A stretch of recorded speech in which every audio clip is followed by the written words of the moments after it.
नमस्कार, जय हिंद दोस्तों, आप सबका बहुत बहुत स्वागत है। इस वीडियो में हम नोबेल पुरस्कार के क्षेत्र और उनके विजेताओं के नामों को ट्रिक से याद रखने की कोशिश करेंगे। सबसे पहले हम आपको नोबेल पुरस्कार के बारे में थोड़ी सी बेसिक जानकारी दे देते हैं।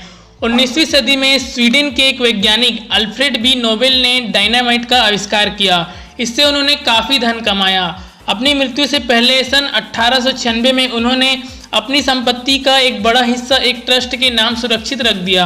वे चाहते थे कि इन पैसों के ब्याज से हर साल उन लोगों को सम्मानित किया जाए जिनका काम मानव जाति के लिए सबसे कल्याणकारी पाया जाए।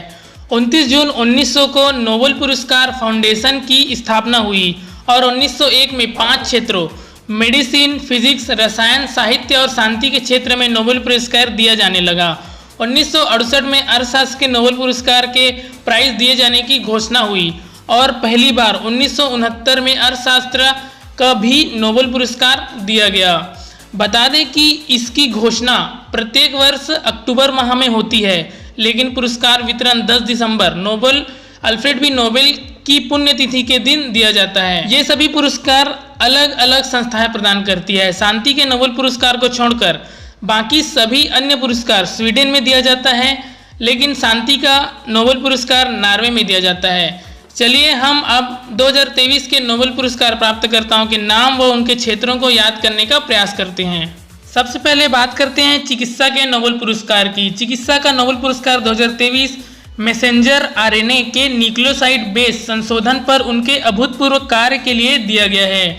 चिकित्सा का नोबेल पुरस्कार 2 वैज्ञानिकों को दिया गया है। पहला नाम है कैटलीन कारिको और दूसरा नाम है ड्रू विशमैन।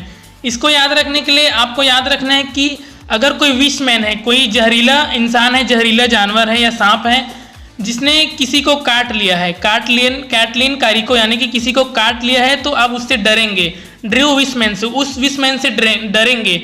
लेकिन अगर आपके पास चिकित्सा है, आपके पास अगर मेडिसिन का नॉलेज है, तो आप नहीं डरेंगे। अगर किसी जानवर ने उसको काट भी लिया तो आप कहाँ जाएंगे? चिकित्सक के पास, मेडिसिन लगाएंगे। तो इस तरह से आप याद रख सकते हैं कि कैटलीन कारिको और ड्रू विशमैन। भौतिकी का नोबेल पुरस्कार प्रकाश की अत्यंत छोटी तरंगों के साथ इलेक्ट्रॉनों की दुनिया की खोज के लिए दिया गया है। इसके लिए 3 वैज्ञानिकों को नोबेल पुरस्कार दिया गया है। Ferenc Krausz, Pierre Agostini, Anne L'Huillier को दिया गया है। इनके नामों को याद करने के लिए आप एक याद रख सकते हैं कि हमारे जो फिजिक्स के टीचर हैं वो फ्रैंक है और थोड़े से क्रूर भी है। उनमें ईगो बिल्कुल भी नहीं है, वे हमें प्रिय कहते हैं। एनी यानी कि कोई भी क्लास में लेट हो जाता है तो लेट क्यों हुए डियर करके पूछते हैं। इसमें आपको फ्रैंक और क्रूर से आपको फेरेंग के क्रूज याद रखना है।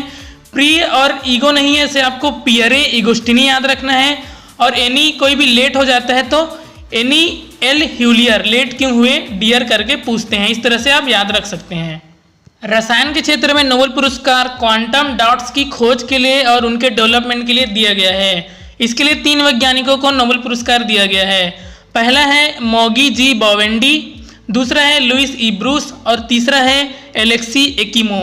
इसके नाम को याद रखने के लिए आपको याद रखना है कि मैगी मत खा बावड़ी हो जाएगी, जिससे आपको याद रखना है मोगी जी बोवेंडी, क्योंकि मैगी में रसायन होता है, केमिकल होता है। इस तरह से आपको याद रखना है। दूसरा नाम है लुइस ई ब्रूस, जिसमें आपको याद रखना है लुइस से सुई याद रखना है। सुई से लेके ब्रश तक सब में रसायन होता है। तीसरा नाम है एलेक्सी एकिमो, इसको याद रखना है। एलेक्सी से आपको गैलेक्सी बनाना है और गैलेक्सी के एक एक कण जिसमें गति है, मूवमेंट है, उन सब में रसायन है। तो एलेक्सी एकिमो आपको याद रखना है। साहित्य के क्षेत्र में नोबेल पुरस्कार जॉन फॉसे को दिया गया है। उन्हें उनके अभिनव नाटकों और गद्य के लिए इस सम्मान से सम्मानित किया गया है। आपको जॉन फॉसे का नाम याद रखने के लिए आपको याद रखना है कि स्कूल में मैं जब भी साहित्य पढ़ता था तो मेरी जान अटक जाती थी, यानी कि मेरी जान फंस जाती थी। इस तरह से आप जॉन फॉसे याद रख सकते हैं।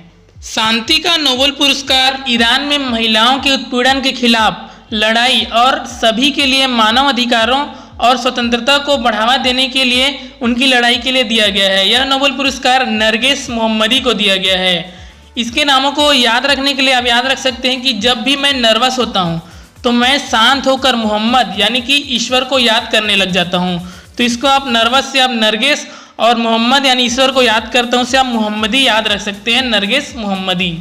चलिए अंतिम नोबेल पुरस्कार है अर्थशास्त्र का। अर्थशास्त्र का नोबेल पुरस्कार महिलाओं के श्रम बाजार के परिणामों के बारे में हमारी समझ को उन्नत या विकसित करने के लिए यह सम्मान दिया गया है। यह सम्मान क्लाउडिया गोल्डिन को दिया गया है। इनके नाम को याद रखने के लिए आपको याद रखना है कि हमारे अर्थशास्त्र में गोल्ड यानी कि सोने की कीमत इतनी बढ़ गई है, इतनी ऊंची हो गई कि वह बादल छूने लगी। बादल यानी कि आसमान क्लाउड को छूने लगी है।